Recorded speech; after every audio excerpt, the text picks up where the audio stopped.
Hey guys, welcome to my video on the top 5 mistakes that I see people do in the bench press. So I've done this on the squat and the deadlift, so if you have missed those, do check them out. So I've critiqued a lot of bench presses, both online and in person, and this is the list I've compiled that I think are the most common errors I see. And I'm often finding myself repeating these 5 points because of that. Number 1, now this is going to be goal dependent, but at the same time, a leaf out of the powerlifter's book.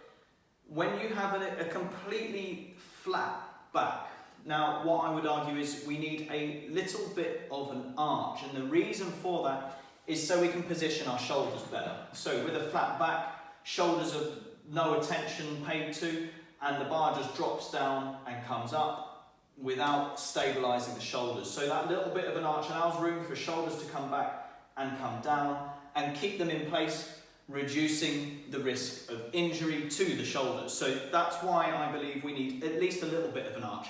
If you're a powerlifter, of course, you're going to be arching as much as you can and trying to reduce range of motion. This point is more to do with just create a bit of an arch to create shoulder stability. Number 2, very often I see people come down to their chest at just incorrect points. So again, this will depend on the individual, number 1, and number 2, how big of an arch that individual is creating. So basically the bar needs to come to the highest point in the chest, especially when we're looking at powerlifting. You know, we are trying to create the shortest range of motion that we can via the arch. It also makes sense from a bodybuilding standpoint to hit a position where you aren't forcing your elbows to flare, and that's where you might be placing the bar incorrectly, where the elbows have to be flared. And I'll get onto that point as well later, because I've kind of made that a separate point as well. So essentially, try to place the bar correctly for how you've positioned your back. I'll just do a quick demonstration. So for me, I tend to have quite a big arch. You know, my goal is powerlifting. So with this big arch, I'm going to come down to roughly here, which is probably roughly the highest point on my chest.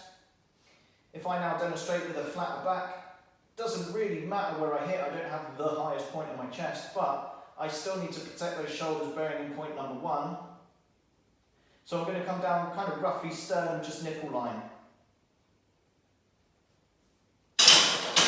So it's coming down, finding the correct point for you and your bench press. Number 3, not locking over shoulders. So this is going to refer to the bar path and kind of what I've just demonstrated there as well. So if you're coming down to your chest correctly, and then you're just coming straight up, you're going to end up over your chest because we're not flaring our elbows too much, and we're coming down to the highest point and protecting our shoulders on the chest. If you're going to come up straight from there, you're going to end up overworking the anterior deltoid, and you're never ending up stacking your joints, where you do get a bit of respite in between each rep.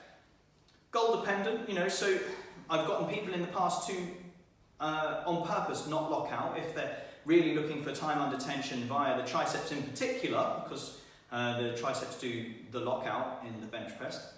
But just going in for kind of general strength training, lock out over your shoulders. I'll just do a quick demonstration.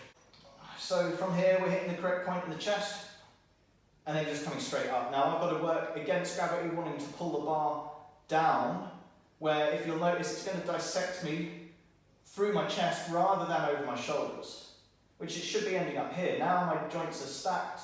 This is an easy position. I can hold lots of kilos in this position here, whereas slightly forward, as soon as the bar gets a little heavy, it's going to pull down, and I'm not going to be able to fight that. So the bar path should end up going over your shoulders, drawing somewhat of a J. Number 4, so I mentioned this one earlier, in terms of placing it correctly on the chest. So if you're not placing it correctly and you're coming up too high, we're looking at elbows being very flared. Now, again, this depends on why you're doing this movement, but with elbows flared, we're at just a higher risk of shoulder impingement, which is why we suggest this kind of tucked elbow position, and you're able to pull your shoulder blades down. So if you're finding you're very flared, you're at almost a 90-degree angle at the elbow, you're just putting yourself at risk of shoulder injury. So I would either, if you want to carry on doing that, reduce range of motion, If you want to get kind of the full benefit of the whole range of motion, then you're going to have to start learning to tuck your elbows and stabilizing your shoulders and going into kind of the earlier points I've mentioned. And then number 5, these all do tie into one another. No upper back tightness. Now we've understood the first 4 points. We've got a little bit of an arch. We're placing it correctly on our chest. We're locking out over our shoulders and we're not flaring our elbows too much.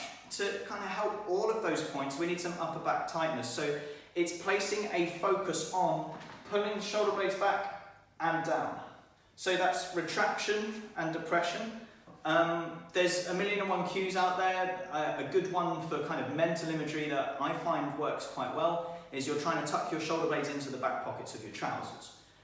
So having that focus on your upper back tightness is going to lend itself to your shoulders being more stable, the bar on its descent being more stable, which means it's not going to wobble around, which means when you go for your press, you've got a much more kind of controlled foundation to come off of. If you're coming off of a wobbly foundation because you've descended and you haven't had that upper back tightness, so the bar's been wobbly, it's very difficult to press kind of optimally, very efficiently. If you've had a wobbly descent, your ascent is probably going to be wobbly too.